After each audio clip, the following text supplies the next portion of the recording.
is the NBC University Theater, bringing you a full-hour dramatization of Tales of Edgar Allan Poe, starring Joseph Schildkraut.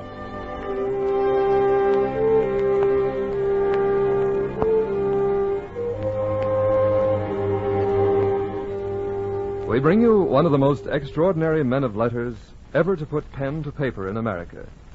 And we bring you 3 tales from his pen. First, Nosology, followed by the Cask of Amontillado, and finally, The Fall of the House of Usher. The author, of course, is Edgar Allan Poe, whose feverish dreams inspired tales both awesome and beautiful, tales which won for him a unique place among the greats of American literature. Here now is Mr. Edgar Allan Poe.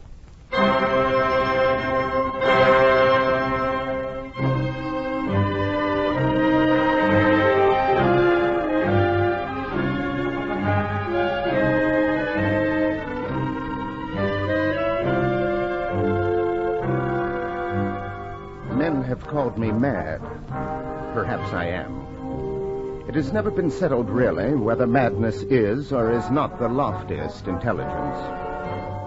Let it be assumed, therefore, that I, Edgar Allan Poe, am mad, and that I'm about to entertain you with 3 products of my imaginative but eccentric mind.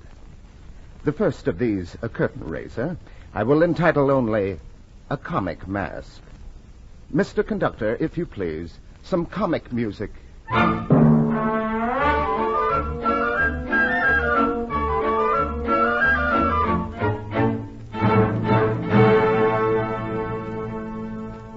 My name is, let's see, I believe it's Jones. Yes, that's right, Robert Jones. I am, that is to say, I was, a great man. I was born at a rather tender age in the city of Fumfudge, latitude 600, longitude 066. Perhaps you've heard of me? No? Oh, what a pity. Very well, I'll tell you about myself. When I was born, my first act in life was to take hold of my nose with both hands and pull vigorously, thus. This caused my mother, who naturally was present at my birth, to remark to my father, Robert, look. Our boy is a genius. My dear, I weep for joy. Believe me, I weep for joy.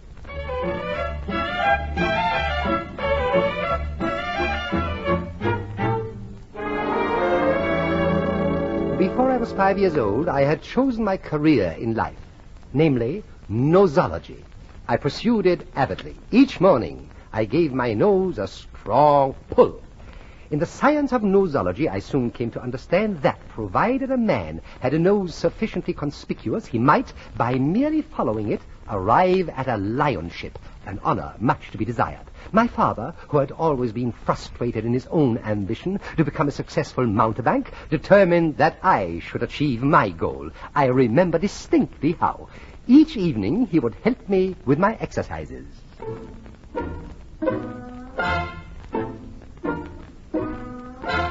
1, 2, 3, tweak. 1, 2, 3, tweak. 1, 2, 3, tweak. Stop, my dear boy. Now, remember, these tweaking exercises give the nose plasticity, character. Yes, Father. Bear in mind, therefore, that the tweak must be vigorous and forthright. Thus. Yes, Father. Very well. We'll now practice turning up the nose contemptuously. Now, observe closely, my boy. Thus.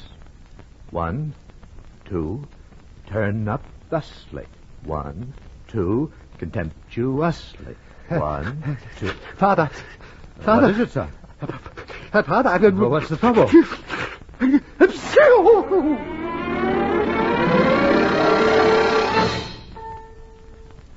One day, when I had come of age, my father asked me if I would step into his study, and this I did.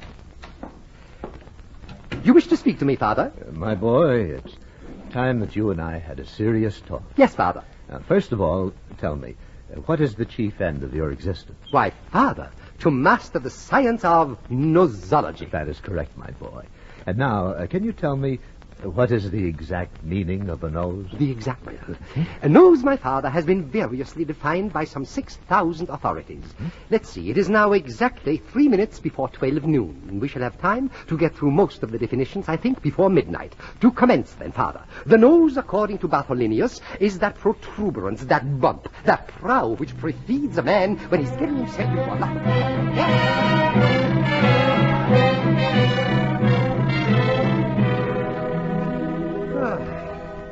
When I had completed the last of the 6,000 definitions, my father drew me to his side and said, My boy. Yes, father? Your education is finished. Thank you, father. It's time now for you to go out into the world and scuffle for yourself. Yes, father. Tell me, my boy, you know what you must do, of course. Why, of course, father. I must always follow my nose. Exactly, my boy. Exactly.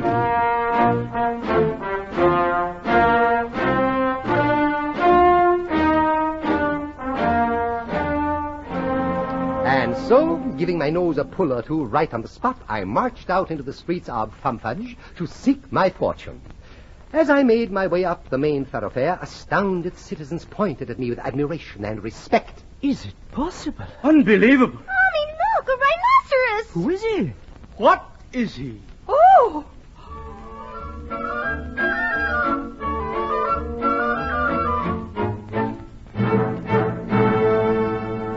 Ignoring these peasants, I blew my nose loudly. And continued on my way until I reached a fine-looking studio bearing a sign which read, Signor Tintintino, portrait painter to royalty, by appointment to the king and by rendezvous with the queen. I stepped inside, and there was the Duchess of Bableu sitting for a portrait. Behind her stood the Marquis, holding her pet poodle. At her side stood the Earl, supporting the Marquis. At an easel stood Signor Tintintino. I approached this great artist, and slowly, very slowly turned up my nose. Good. Shocking. What a nose, signore. How much you take for this nose? I must paint this nose, mamma mia. 1,000 pounds. 1,000 pounds? Madre, turn to the light. With pleasure. Oh, I simply must touch it. May I? Carefully, madam. This is really a very valuable piece. you show she's quite original. My dear Signor Tintintino, I assure you that I've raised this nose from a tiny little nostril. Admirable. I give you 100 pounds. Sorry, 1,000. 200. Sorry, 1,000. 600. Sorry, 1,000. 9. Sorry, 1,000. Very well. Good. She's done. 1,000 pounds, and I'm gonna paint her this very morning.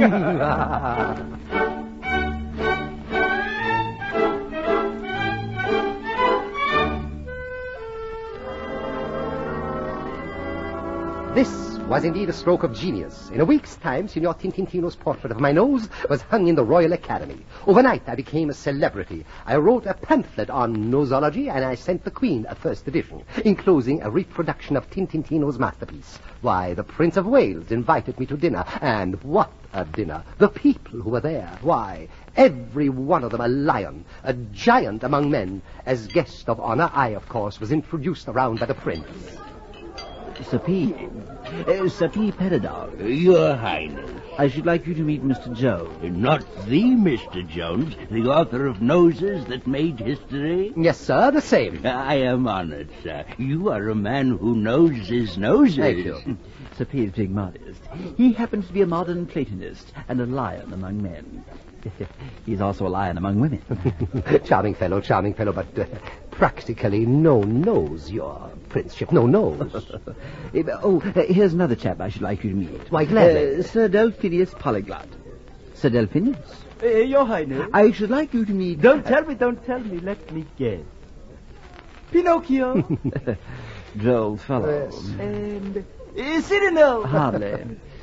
Why, then this must be the Mr. Jones. It is.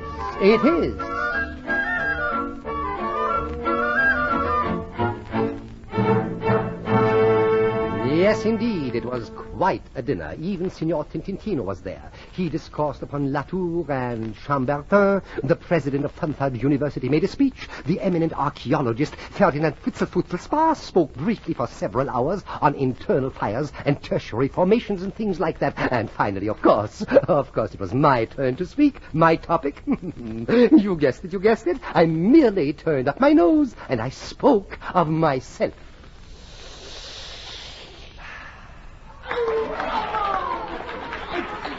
Marvelous. Thank you. Clever man. Superb, absolutely superb. Thank you.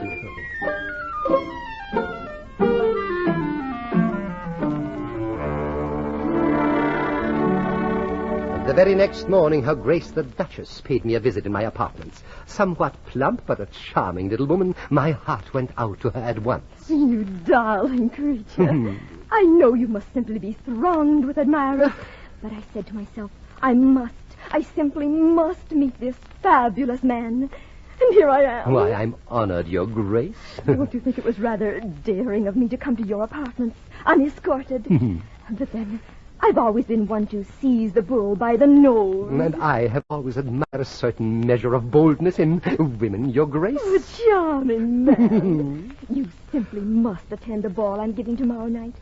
You will come, pretty creature. Ball? I'm sorry, I had promised the Queen. The Elector of Vladimir will be there. The Elector? I'm not familiar. Not familiar with the Elector of Vladimir? Why, no. Why, my dear man, he is said to have the largest nose in all the world. Oh, Your Grace. In Europe, at any rate. Certainly not in England, madame. Please, observe. I'll admit it does look rather long. Well, it is rather long. Of course. If you come, we can compare your nose with the Elector's and settle the controversy once and for all. Your Grace, I shall be there. You definitely will come? Why, Your Grace, with all my heart. Oh, no, Mr. Jones. With all your nose. Yes, with all my nose.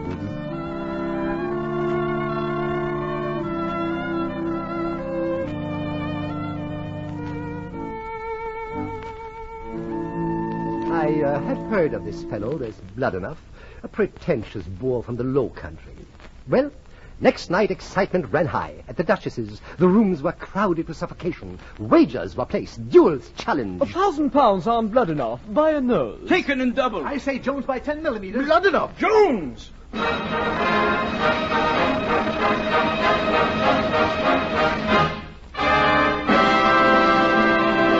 Ladies and gentlemen, may I present our distinguished guest from the Low Country, the Elector of Vladimir.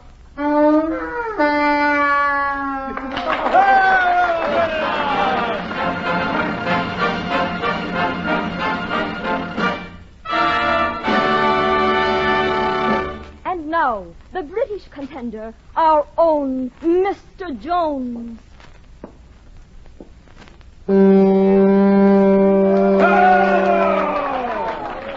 Look, she's going to introduce them. Mr. Jones, the Elector of Vladimir. You call that a nose? Pah! Gentlemen, please. Your Grace, I sincerely regret this incident, but the mosquito bite which this gentleman dignifies by the title of nose offends me. Tausend Teufel! Sir, may I tell you that you're a baboon? Don und Blitzen! That, sir, I will not countenance. Have at you. Oh, my second will call upon you in the morning, sir.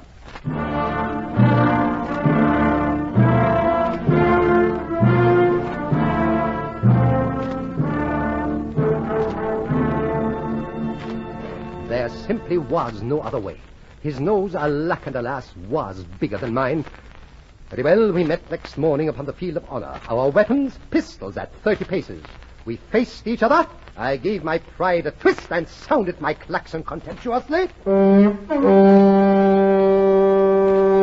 He blew his. A pitiful little blow, and the referee counted off the paces. 28, 29, 30. Fire!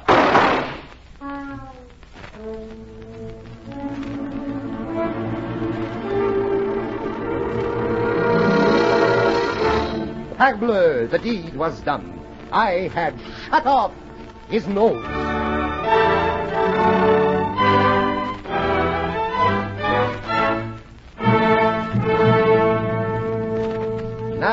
There was no one in the entire world with a nose equal my own. Ah, my pride, my joy of a nose. I returned to the palace and discovered that a reception had been prepared. Evidently, news of my victory over Blood-enough had preceded me. I entered and approached the Duchess, but when I reached to kiss her hand, alas, she snubbed me. That's all she said. Your Grace, I don't understand. There is nothing to understand, Mr. Jones. But haven't you heard, Your Grace? I won the duel. I shot the Elector's nose right off his face. Your presence is no longer required. Well, won't somebody explain you, sir? What? Don't. Perhaps you, sir. Noodle. No. But this reception, gentlemen, for whom has it been prepared? For whom, sir? Yes. For whom but the Elector of Blood-enough? What?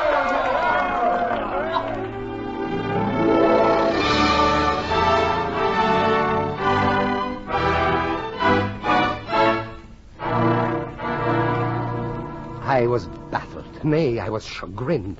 My nose wilted, yet the facts were there. I had won. I was the uncontested nose champion of the entire world. Yet a reception of honor had been prepared for my defeated adversary, the Elector of Blood-enough.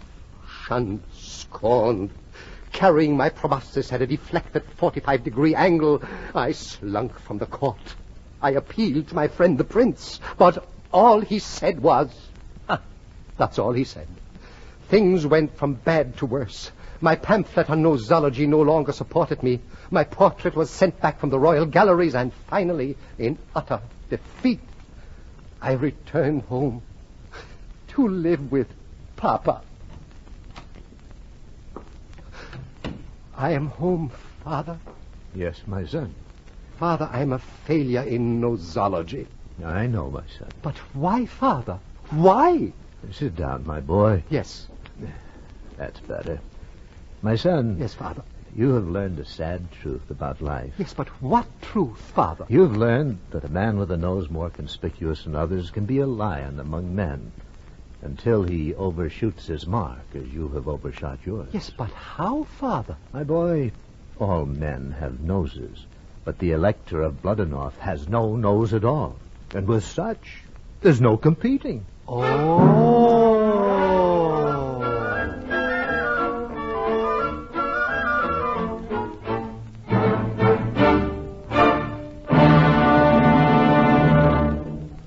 Surely men accuse me unjustly of being macabre and morbid.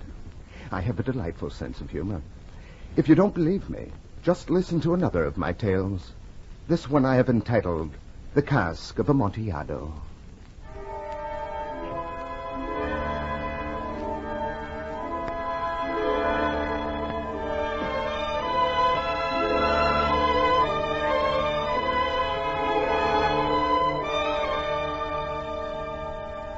On the coat of arms of my family, the Montresors, is graven Nemo me impune lacessit, meaning, no one harms me with impunity.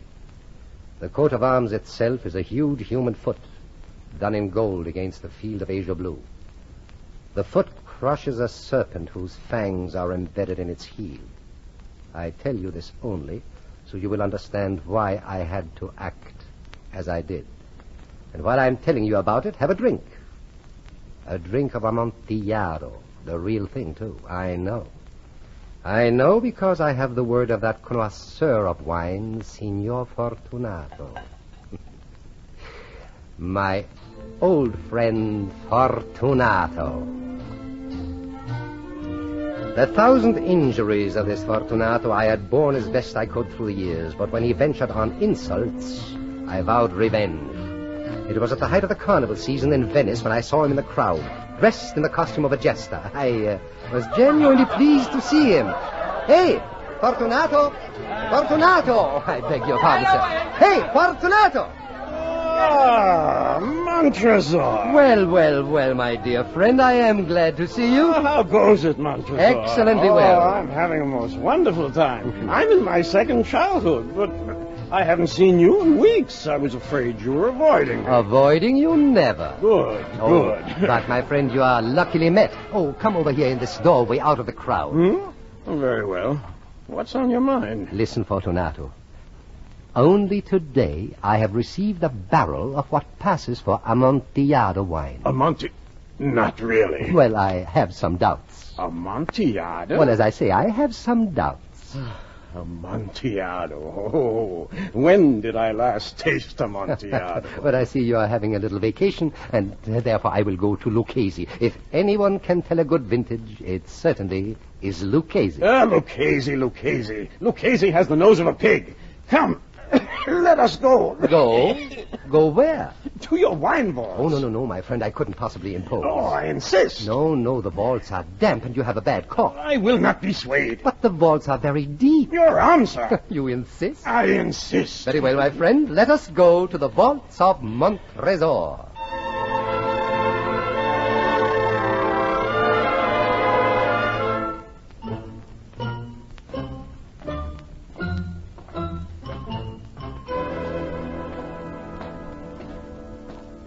Careful, my friend. These steps are rather slippery. Your vaults are very deep. Oh. Tell me, how long have you been troubled by that bad cough? Oh, it's nothing. Perhaps we should turn back. I won't hear of it. No, I really feel we should. You must be careful. You're a man to be missed, after all. Are you not rich and respected, beloved? By some, my wife. You see, for me it wouldn't really matter, but for you, no. I shall engage Lucchese. Enough. I shall not die of a little cough.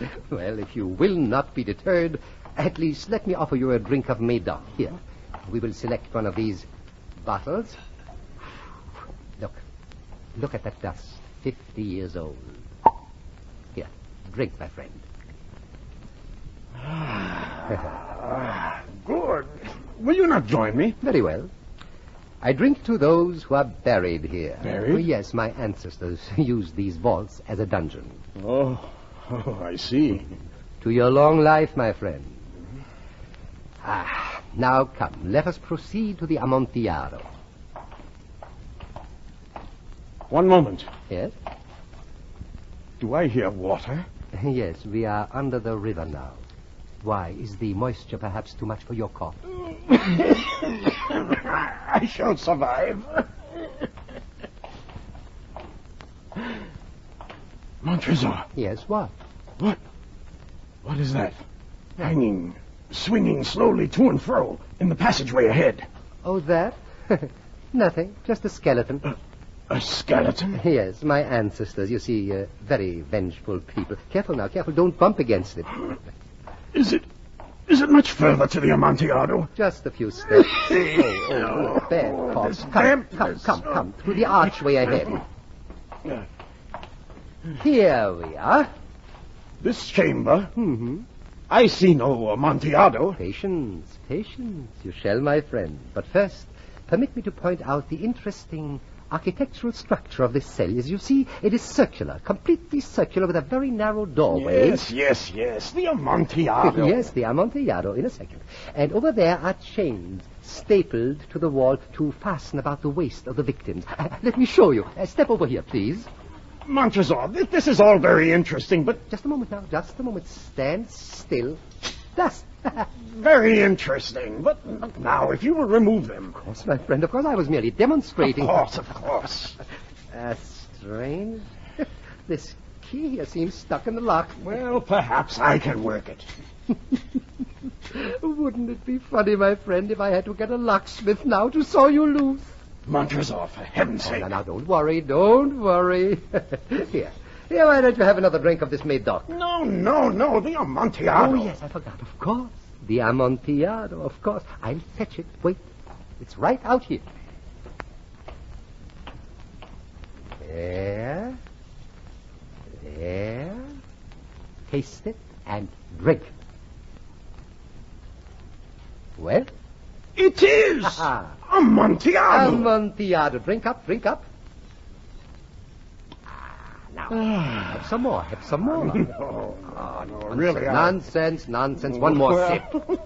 Perhaps one. That's better. Oh, it makes the head go round and round. Amontillado. Doesn't it? Nothing like one last drink. Last drink? Before we leave. Oh, but these chains I'm wearing. Yes, I know. I'd forgotten. Oh, wouldn't it be funny if I had to stay here the rest of my life and drink up all of your Amontillado? Very funny indeed. Tell me, you don't mind if I do some work while you drink, eh? No. Go ahead. Thank Go you. ahead. Thank you. What are you doing kneeling in the doorway, Montresor? Oh, I'm just mixing up some water. Like baking a cake. That's right, like baking a cake. Baking a cake. When do you suppose I'll get these chains off? Soon, my friend, soon. No hurry. Nothing I like better than to sit here and drink Amontillado and watch you work. What you doing now? Now, my friend, I am practicing the art of the mason. Isn't that funny? I could swear you were laying bricks. Laying a row of bricks across the doorway. And I'll have to step over them when I leave. Whoops. Oh, my cup is empty. Empty? Well, wait, I'll get you some more. Oh, grazie, amico. Yeah.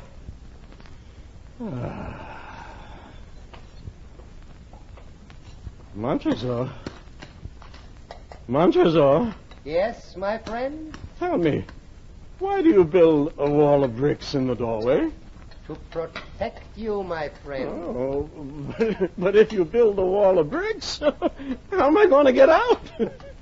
That is exactly the point, Fortunato. You are not going to get out. Montresor. You see, it's quite simple. In a little while, these bricks will come up to your waist, and then to your chest, and then to your eyes, and then... Please, Montresor. I want to get out of here. No. Montresor! Montresor! Oh, nonsense. Drink, my friend. It'll do your cough good. Drink! Oh, a very good joke, Montresor. Isn't it? Excellent joke. Oh, we shall have many a rich laugh about it at the Palazzo. Over our wine. Naturally. Amontillado. Oh, yes. Amontillado. Yes, Amontillado. But come, Montresor. Stop playing with those bricks and remove these chains from me. Which chains? Come, let us be gone. Yes. Right. Let us be gone. For the love of God, Montresor. Yes, for the love of God. Montresor! Fortunato. Hey. Hey. Fortunato. Speak. Speak. You mustn't be dead yet. You mustn't. Speak. Don't cheat me like that. You couldn't. You couldn't cheat me like that. You couldn't cheat me like that. You couldn't cheat me like that.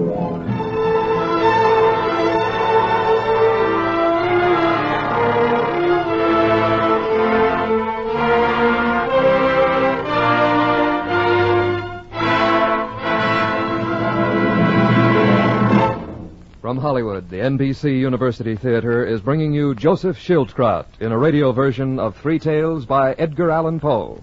Today's broadcast is part of a series devoted to the classic works of Anglo-American literature. If you're interested in supplementing your enjoyment of these productions with home study under college supervision, be sure to listen to the announcement at the close of this program. And now, our intermission commentator, Dr. Harvey Webster, Associate Professor of English at the University of Louisville. Speaking from Louisville, Kentucky, here is Dr. Harvey Webster.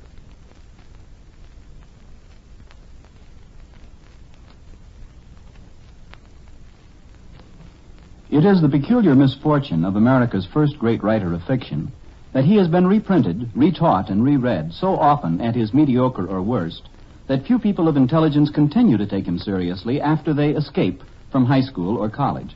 Somehow, Poe's name gets associated with the obvious horror of the telltale heart, with his too many, too unconvincing followers in pulp magazines, with an unhappy, thoroughly neurotic life.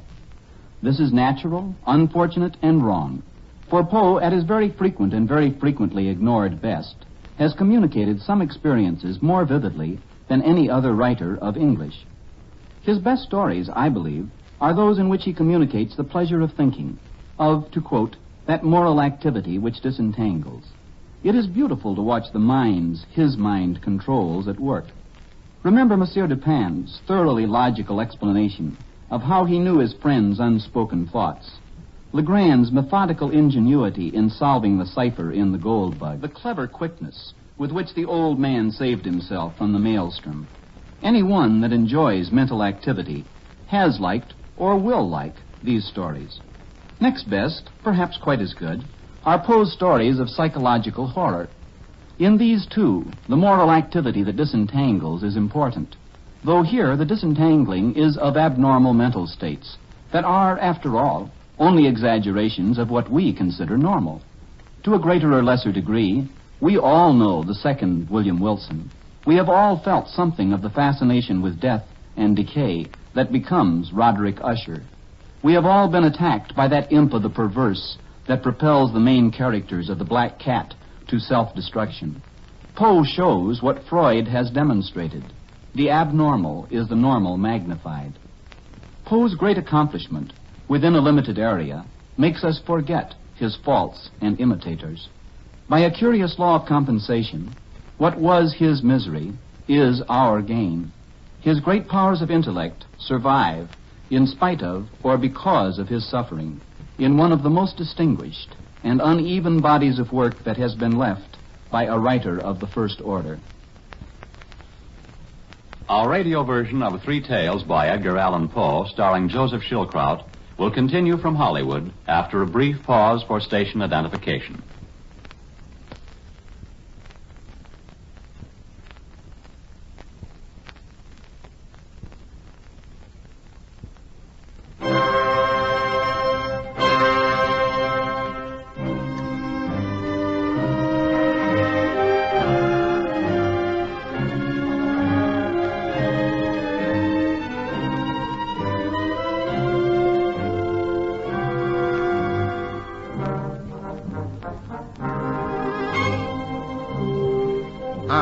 Edgar Allan Poe, have found life a long and weird catalogue of miseries from which to select my themes.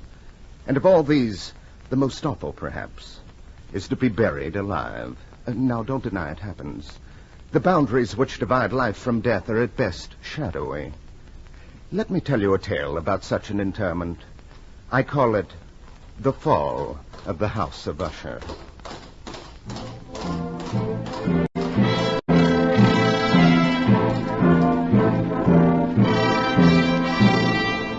The day was dark and soundless, and black clouds hung oppressively low in the heavens. Toward evening, I caught a glimpse of something in the distance, and I spurred my horse toward it. As we approached, I could make out the hideous outlines of the House of Usher.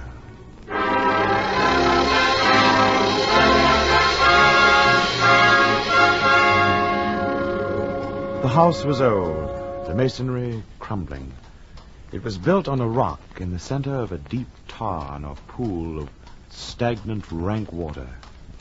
Over all, there hung the atmosphere of a neglected vault, of the gloom of the dead. I dismounted from my horse and walked across the wooden bridge that led to the great door.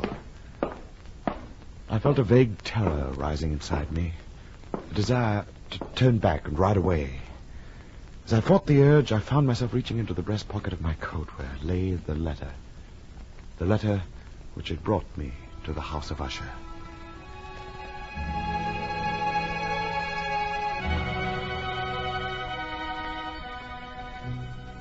My dear Hugh, this letter will be brief and perhaps somewhat confusing to you because I write from the depths of an upsetting illness.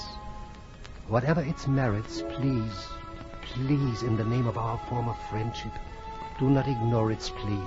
I must see you, Hugh, as soon as possible. You are the only friend I can trust in this, my hour of need. I enclose a map directing you to the House of Usher. Your very dear friend, Roderick Usher.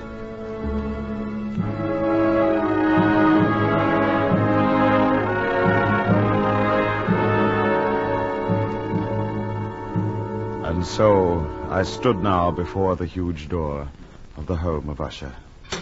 As I released the knocker, my eye caught a barely perceptible fissure, a crack, which extended from the roof down the wall in zigzag fashion to become lost in the sullen waters of the tarn. Yes? This is the house of Usher, is it not? Who asks? Sir Hugh Catlin, a friend of Sir Roderick Usher. Come in, please. Thank you. My horse will be taken care of. Oh, thank you.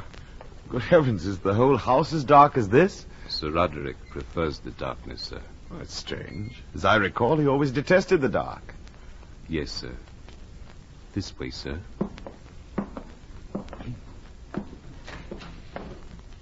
You will be so good as to wait in this hall, sir. Oh, I'll tell Sir Roderick. Thank you.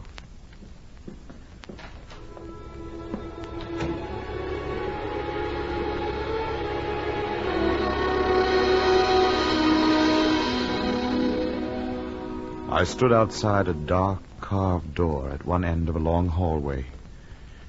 In the semi-darkness, as I stood there waiting, I felt eyes upon me. And then, as my own eyes grew accustomed to the dimness, I saw, standing only a few yards from me, a young woman in a white, gauze-like gown. For a long moment we stared at each other. And then, before I could speak, she turned and left, singing as she went.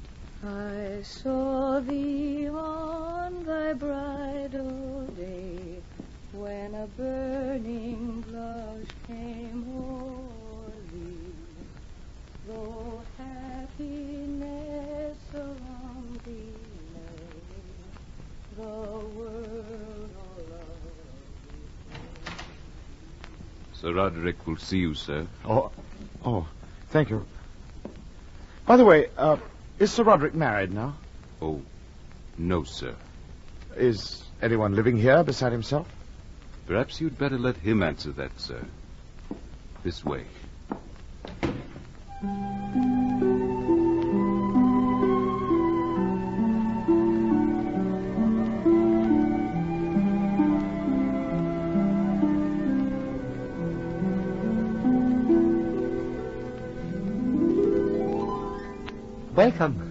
Welcome to the house of Usher, Hugh. You're looking well, almost 13 years, isn't it? How are you? I'm fine, Usher. How are you? As you see me. Come. Here, sit down beside me. Well, what do you think of my ancestral hall? Beautiful, but rather dismal with all these hangings and thick carpets. Do you mind if I turn up the lamp? Don't touch that lamp, please. Oh, I'm sorry. Forgive me, I have been suffering with an affliction of the eyes recently. A single ray of light burns my eyes like the noon sun. Oh, I'm sorry to hear it. That explains the darkness, of course. Will you have a glass of sherry? Oh, yes, thank you. Here. Won't you drink with me? I'd rather not. Oh. That's good. Well, come. How do you find me, Hugh? Am I not well preserved, still rather handsome? Yes, time seems to have treated you very well, Usher. I find you... Yes? You were about to say? Nothing. Yes, you were about to say you find me altered. Come. Yes, I was. How? Different, somehow. Different how? Agitated, unnerved. So, I tried so very hard to conceal it. I told myself I will act very casual and normal. When he comes, he'll never sense it. What are you hiding, Usher? Your letter mentioned an illness. Oh, nothing, just a slight nervous affliction. It'll pass over. Why did you send for me? Because you are the only person I could turn to, the only one who would understand. Understand what? Hugh, do you recall discussions we had once concerning euthanasia? Mercy killing? Yes. Exactly, yes. We spoke of it in school. You always said you were not morally opposed to it in extreme cases. Are you still of that opinion? Why do you ask? Can you not guess? No. Look at me, Hugh, please. Can you not see what's happened to me? Only that you seem highly agitated. Man, friend, are you blind? Can't you see I'm going mad? Oh, nonsense. Oh, no, not nonsense. This is family affliction. I watched it destroy my father. Fear of lights? Not just light, my friend. Everything. Everything. All my senses have become unbearably acute.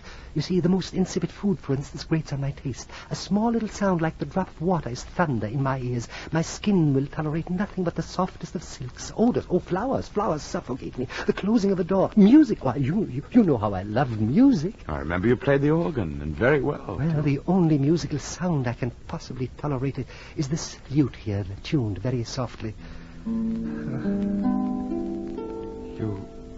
You've been like this very long? So long I can scarcely remember when I first drew these curtains to shut out the light, or when I first hung these drapes to deaden the sound. Usher, when were you last outside this house? I have not set foot outside this house or seen daylight, my friend, for 13 years. Good heavens, man. What you need is to breathe fresh air and see daylight. No. This morbid atmosphere is enough to induce melancholy in a clown. It's like living in a tomb. I'm sorry. I know your problems will not be solved so easily. What would you say of a man who cannot take a step outside his own house? I'd say he was... All right, say it. Insane, say it. Usher, there must be some cure for Yes, one. What? Death. Death? No. Remember your philosophy. You've thought of suicide? I haven't the strength. I'm even afraid of that. And that's why I asked you to come. I don't understand. I think you do. I asked you here because of your views on euthanasia. You're not asking me to kill you. Exactly. You're mad. I admit that. You're worse than mad. You, if there's an ounce of pity... Usher, listen to me. This desire, this need to destroy yourself is caused by something. Perhaps it's something you've done. You wince at that. Here, tell me, let me help you. Too late. It's never too late. Confession will be the first step in your cure. You really want to know? I do. You do. Very well. Then follow me. Where do you take me? To the tower wing. It isn't far. What's there? There, my friend, is the curse. The curse and the blessing of Sir Roderick Usher.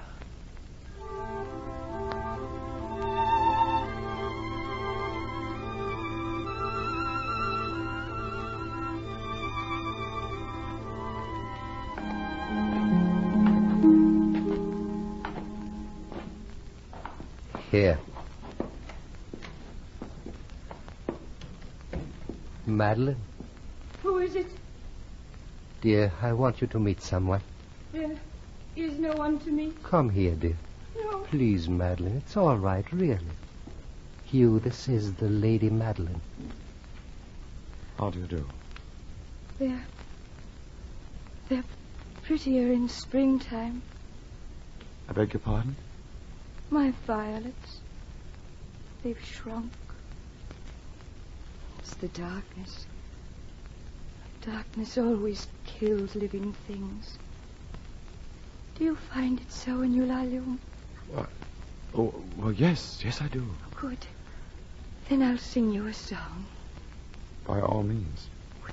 Would you like a purple one? Oh, any color you say. The blue ones last longer. Yes.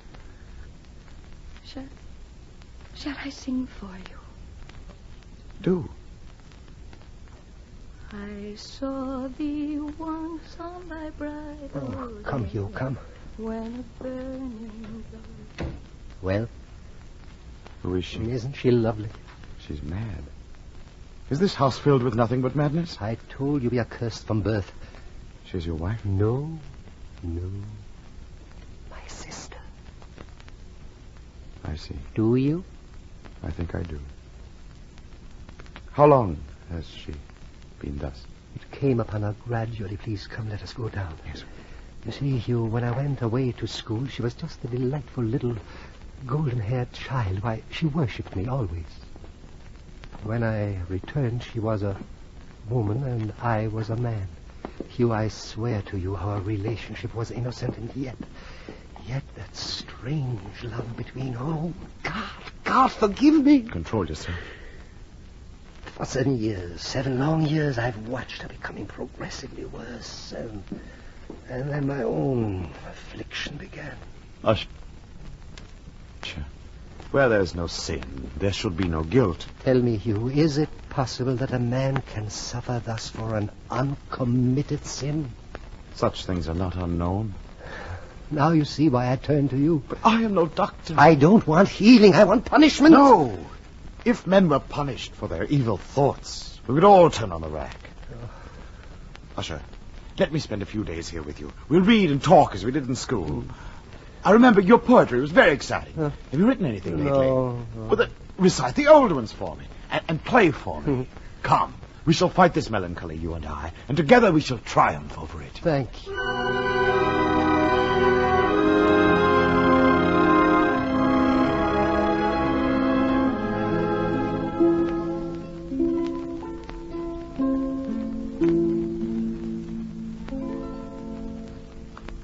Bravo.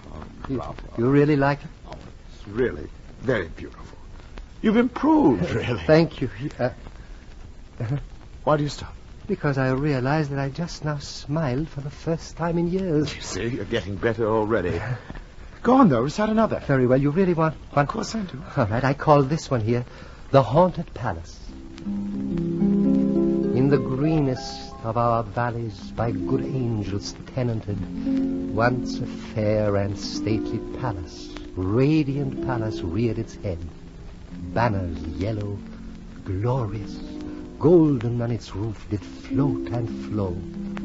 This, all this, was in the olden time, long ago. But evil things in robes of sorrow assailed this fine estate. Oh, let us mourn, for never morrow shall dawn upon it, desolate. And travelers now within that valley through red-litten windows see vast forms that move fantastically to a discordant melody, while like rapid ghostly river through the pale door a hideous throng rush out forever and laugh, but smile no more. No. Someone is coming. What? I hear nothing. Yes, come in. Well? Sir Roderick, you'd better come at once. Come where? The tower room, sir. It's the Lady Madeline. Good. Madeline, what's wrong? I don't know, sir, but you'd best hurry. I'm afraid something terrible has happened.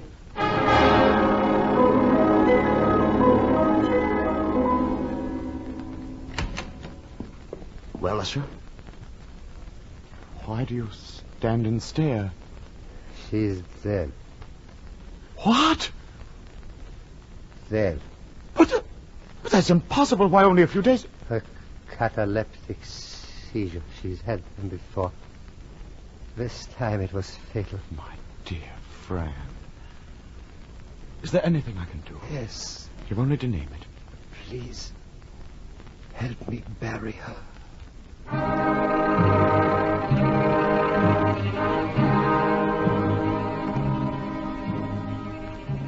After the Lady Madeline had been encoffined, Usher and I alone bore the body to its last resting place. Usher led the way down a long passageway, down beneath the castle, and then along a reeking stone passageway. Every few hundred paces we would stop, and Usher would unlock a huge copper-sheathed door. As we passed through door after door, I noticed that the walls were covered with the remnants of the chains and bolts of the Inquisitor. We are here. What place is this? The lowest vault beneath the house. The floor has a strange ring. Yes, it is sheathed in copper. This was once used as a storage room for powder. Please lower the coffin. Very well. Help me raise the lid. Usher, in heaven's name. One look, please, one look. Oh, isn't she lovely? See how, even in death, a faint rose tinges the cheeks. Farewell, sister. Beloved sister. Farewell, daughter of Usher. Fasten the lid. Will you not pray? I cannot pray. Then I shall pray. If you wish, but not for her. For whom, then? For me, my friend. Please pray for me. that her image may never return to torture my poor brain.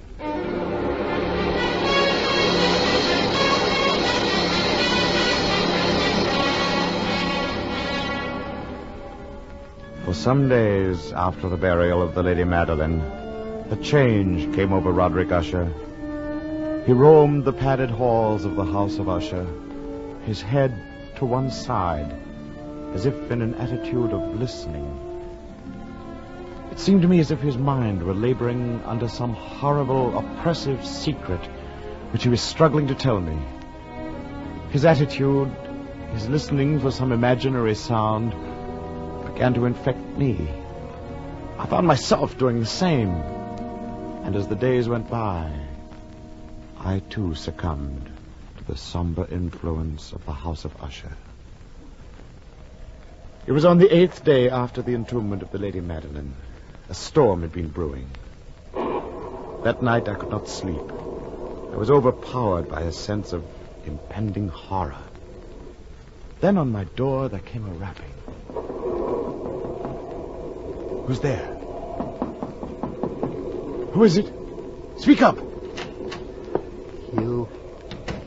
You, I'm afraid. I'm afraid as no man has ever been afraid before. Usher, you've been living in this morbid house so long you've become like it.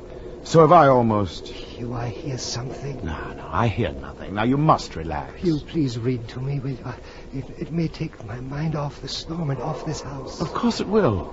Now you just sit there. Listen. I'll read from the Tryst of Sir Lancelot, all right? Yeah. Are you listening? Yes, go on, please. Go on. And Ethelred, seeking entry into the hermit's house, uplifted his mace, and striking at the door, made room for his gauntleted hand. And now, pulling sturdily, he ripped it asunder, so that the noise of the dry and hollow-sounding wood reverberated through the forest. What's the matter, Hugh? Why do you stop? I thought I heard something. This atmosphere must be upsetting my nerves. I'll go on. Where was... Oh, reverberated through the forest. Now, entering the door, Ethelred saw a dragon of scaly and prodigious demeanor. And Ethelred uplifted his mace and struck the dragon, whereupon it fell with a dreadful shriek. Merciful heavens! Usher, did you hear that? Read. You did hear that, didn't you? Read. And now the champion approached the wall of the room, whereon hung a great brass shield, which in sooth tarried not for his coming, but fell at his feet with a mighty and terrible ringing sound. He was... Usher! Usher, did you hear that? Answer me, did you hear that? Hear it? Yes, my friend. Yes, I hear it, and I have heard it long, many minutes, many hours, many days. I have heard it and dare not speak. You know why? Do you know? I'll tell you. My friend, because I have put her living into her tomb. Didn't I tell you my senses were acute? Now I will tell you that I heard her first feeble movements in her hollow coffin. I heard them 8 days ago, yes. And then I heard the rending of her coffin, the grating of the iron hinges of a prison, her poor struggles in that copper archway of the vault. No. And now she comes. You're insane. She comes, no. She comes, I tell you. Haven't you heard the footsteps on the stair? I tell you, this very instant she stands outside that door. There's no one there. I tell you, she stands outside that door. Her hand is on that latch. Don't you see her? Turn that latch. What? Sister. Beloved. Beloved. Madeline!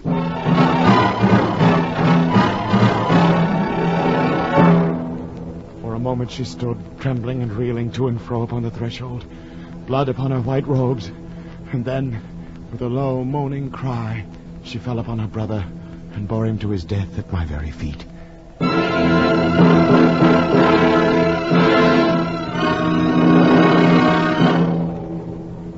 From that mansion I fled aghast. The storm was at its fury as I crossed the bridge. I turned. The radiance of the blood-red moon was shining through the widening fissure that cracked the walls of the house from roof to base. And suddenly there came a fierce whirlwind, and the entire orb of the moon burst into my sight. The mighty walls rushed asunder, and there was tumultuous sound like the voice of 1,000 waters.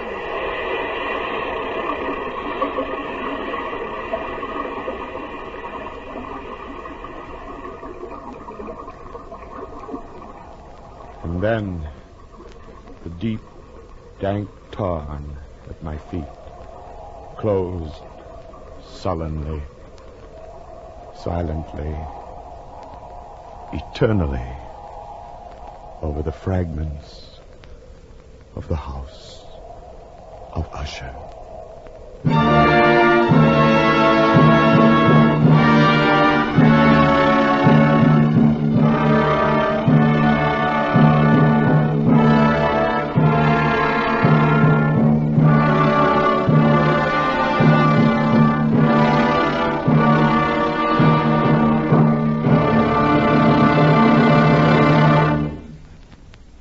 You have been listening to Tales of Edgar Allan Poe, an NBC University Theater production starring Joseph Schildkraut.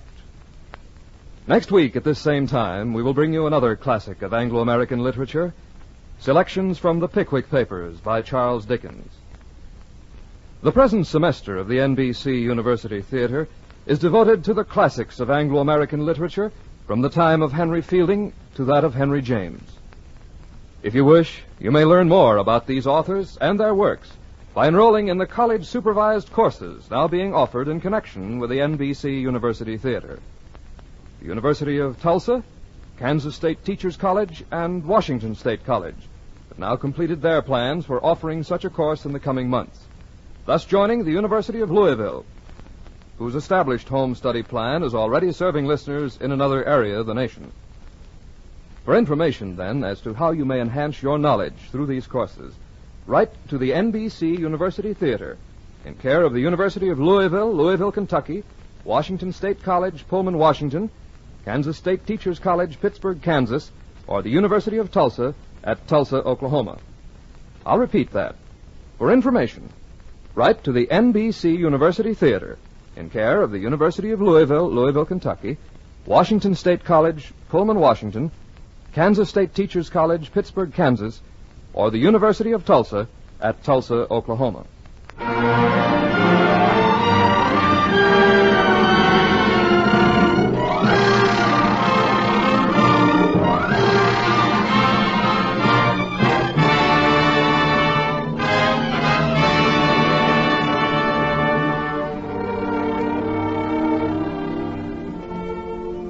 The Tales of Edgar Allan Poe were adapted for radio by George Lefferts. Our intermission commentator was Dr. Harvey Webster. Starred was Joseph Schildkraut, internationally famed star of stage and screen, who was heard as Robert in Nosology, Montresor in the Cask of Amontillado, and Roderick Usher in The Fall of the House of Usher, which co-starred Barry Kroger. Lester Sharp was Fortunato in the Cask of Amontillado. Our cast included Stanley Waxman, Georgia Backus, Stephen Chase, Miriam J., Don Diamond, Parley Bear, Tony Barrett, Shep Menken, Jack Crucian, Margaret Brayton, Lynn Allen. Your announcer, Don Stanley. The original musical score was composed and conducted by Dr. Albert Harris. The director of the University Theater is Andrew C. Love. Next week, be with us again for the NBC University Theater dramatization of The Pickwick Papers by Charles Dickens, starring Edmund Gwenn as Mr. Pickwick.